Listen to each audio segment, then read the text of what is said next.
Assalamualaikum warahmatullahi wabarakatuh. Sahabat An-Nur yang berbahagia, bersama kami dalam acara Ngaji Sabtu sudah ada bersama kita bersama Al-Mukarram Kiai Haji Mumtaz Mukhtar LCMA. Beliau adalah pengasuh Pondok Pesantren An-Nur Kota Bekasi yang sekaligus dosen di Universitas Bhayangkara.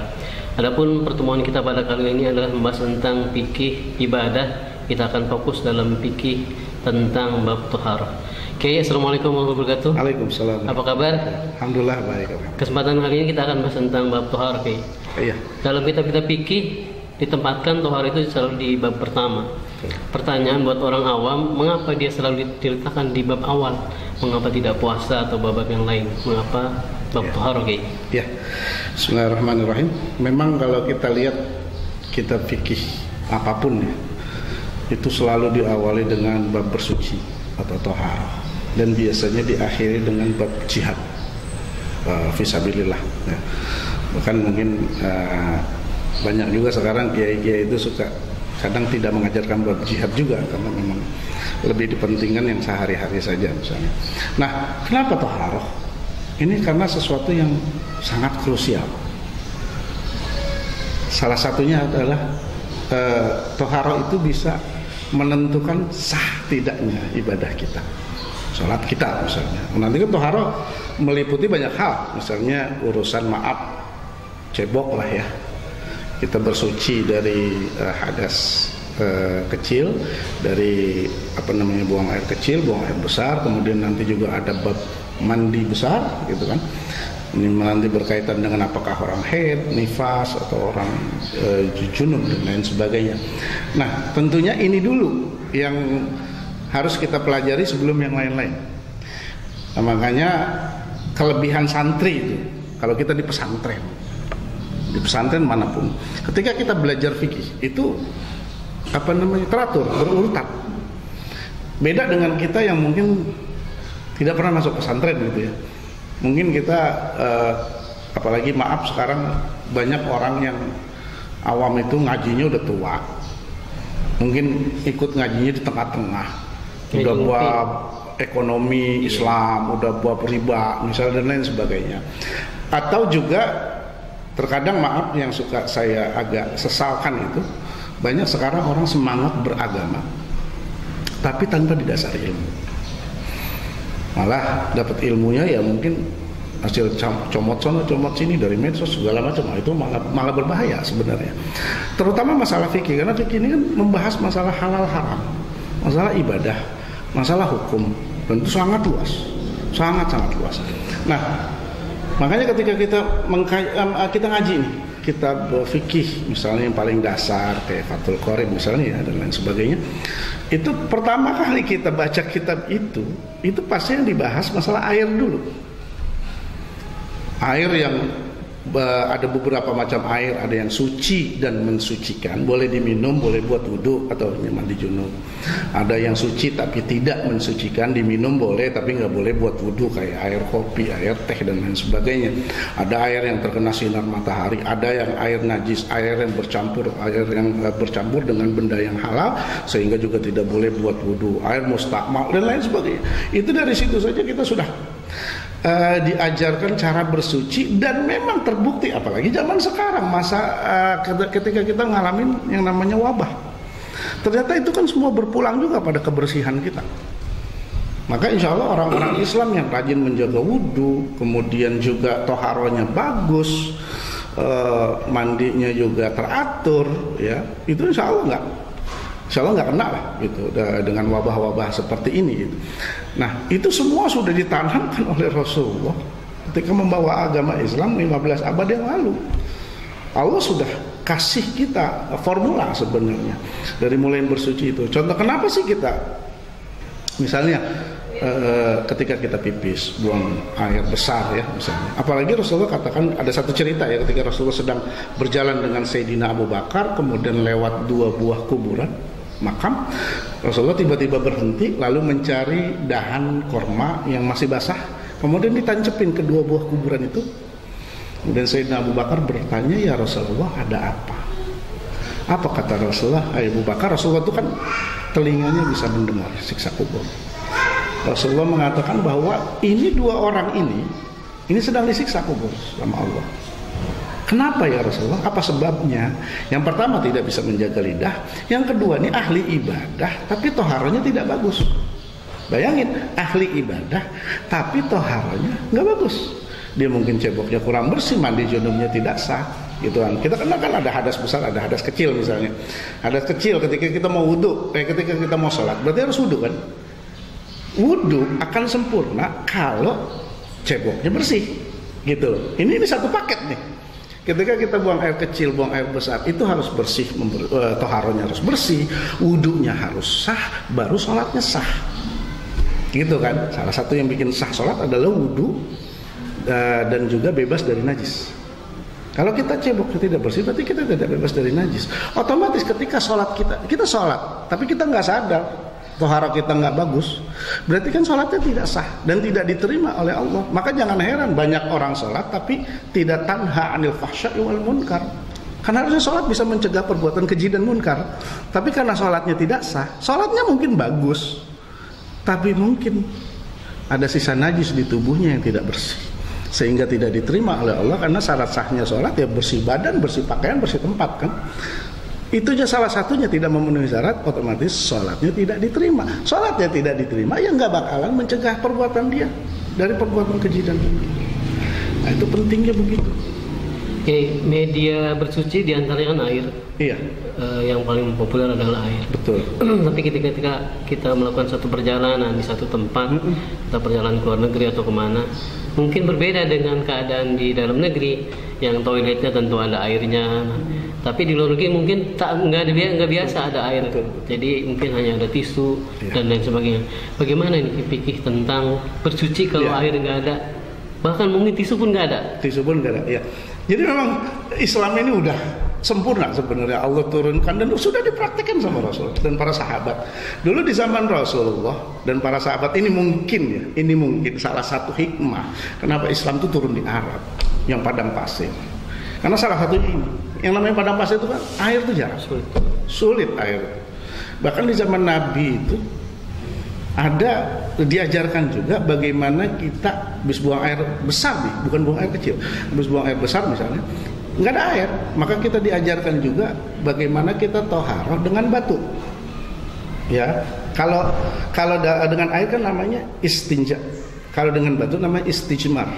Nah, dengan batu yang populer batu, tapi pun batunya misalnya itu nggak boleh sembarangan juga. Harus ada batu khusus. Iya, kayak semacam yang sekarang tuh batu kolar ya. Kasat ya. Agak kesat. Kemudian juga nggak tajam, ya jangan batu kali ujungnya. Iya. Gitu kan. Itu kan tajam, jangan yang itu. Kemudian agak kesat, jangan licin. Makanya nggak boleh pakai batu cincin. Misalnya gitu kan. Itu misalnya dalam fikih dijelaskan kita pikir ini sebenarnya batu nih. Ini bisa 3 sudut itu bisa dipakai atau 4 sudut. Jadi satu batu nih. Satu batu. Kita bisa gunakan di. Yang belum kena masih kita bisa gunakan. Nah itu. Atau pernah terjadi juga sahabat mandi junub nggak ada air. Iya kan? Kalau kita wudhu nggak ada air, itu kan bisa tayamum. Ya tayamum mudah lah buat kita. Di mana-mana, insya Allah ada debu.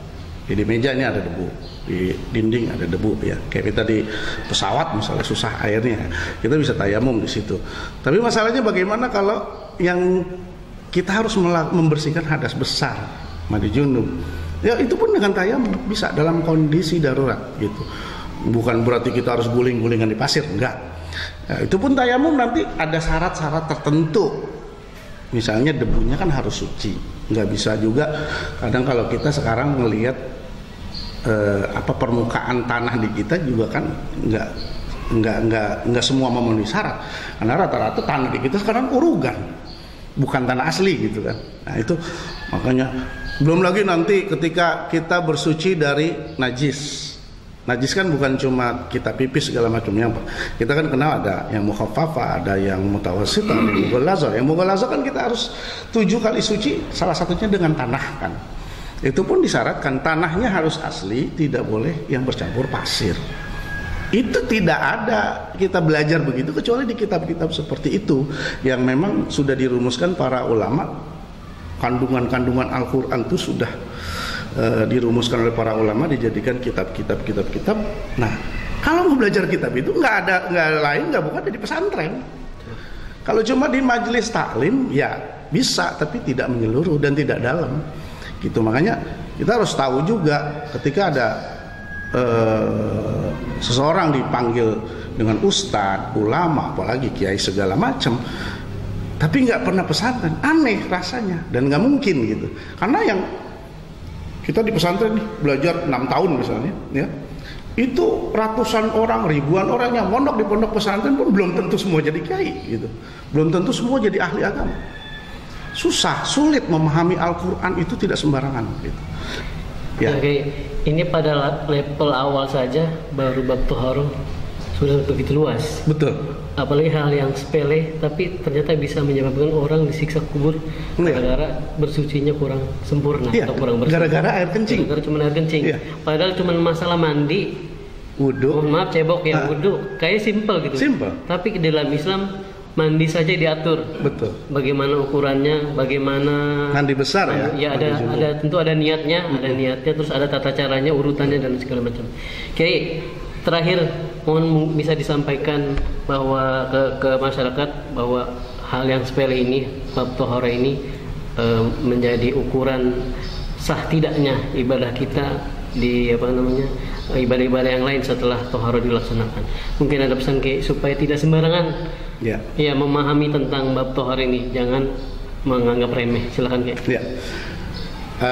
Begini, pertama tadi kita sudah bahas masalah begitu pentingnya toharoh ya, begitu pentingnya toharoh, bagaimana itu menjadi faktor yang fundamental, faktor yang sangat mendasar, tapi juga sangat krusial, menentukan. Bayangkan, menentukan terutama sholat. Sholat kan kita tahu ini ibadah paling penting, pondasi agama.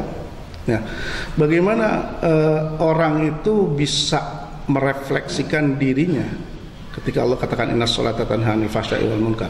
Salat bisa mencegah perbuatan keji dan munkar. Bagaimana bagaimana dulu salatnya gitu kan? Ya karena banyak juga anak muda ikut salat Jumat pulang nyolong sendal kan begitu kan. Nah, itu jangan salahkan salatnya. Ya, memang salah orangnya, salatnya belum benar gitu kan.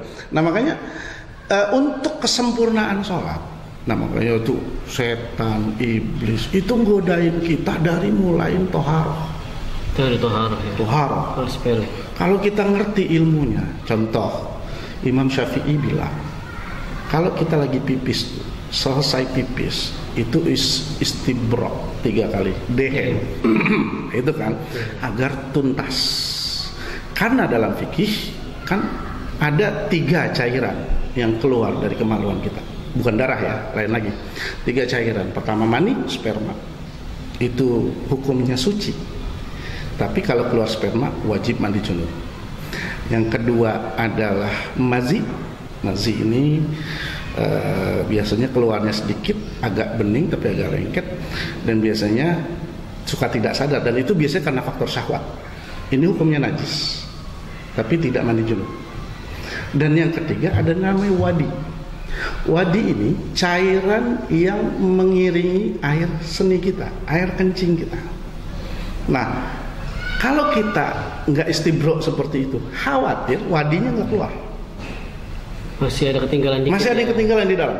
Bahaya. Kenapa? Berarti kita toharohnya tidak sempurna. Karena ketika wadinya belum keluar, kita cebok, dia akan keluar lagi. Gitu. Yang kedua, bagi kesehatan sangat berbahaya. Saya pernah seorang dokter mengatakan 90% laki-laki di masa tuanya akan terkena kanker prostat, kanker saluran kencing. Kenapa? Salah satu faktor itu karena pipisnya tidak tuntas. Maka dianjurkan oleh Rasulullah, oleh para ulama, walaupun laki-laki dianjurkan pipisnya jongkok, nongkrong. Kalau sekarang kan WC duduk supaya lancar. Iya. Karena memang terbukti ketika kita buang air kecil, buang air besar, itu posisi terbaik adalah nongkrong, bukan duduk. Gitu kan. Sementara sekarang WC banyak kan WC duduk. Nah, itu apalagi harus kita istibra, dehem dan lain sebagainya. Nah, ini baru urusan pipis doang nih, gitu kan. Belum lagi wudhu segala macam. Makanya saya katakan ini sangat fundamental dan kita harus tahu ilmunya. Nggak usah buat orang lain, minimal buat diri kita. Disinilah kita gunanya ngaji. Ini kita kalau ngaji nih, ngaji kitab. Bab toharo ini bisa berbulan-bulan. Urusan pipis doang. Nanti menyebar lagi perempuan, ada head. Nah, perempuan kan juga masih bingung. Head itu kan kadang ada kalanya sempat berhenti, ntar ada lagi, dan kalanya cuma ngeflag. Bahkan saya pernah baca di kitab Al-Fiqh Al-Mazhabil Arba'ah itu, darah head aja itu warnanya ada 9. Itu kata para ulama. Saya juga bingung. Darah head itu ada 9 warna. Mungkin istri kita perempuan sekarang nggak ngerti kali warnanya ada berapa. Ya, ini makanya dalam ilmu belum lagi nanti perbedaan di kalangan 4. Oke, menarik sekali sahabat An-Nur yang berbahagia, pembahasan sederhana tapi sangat menarik. Ini baru sebentar saja, belum kita bahas-bahas yang lain, sangat menarik. Tapi mengingat waktu, kita akan ketemu lagi di kesempatan akan datang dengan materi yang menarik lainnya. Terima kasih Pak Kiai. Ya, Assalamualaikum warahmatullahi wabarakatuh.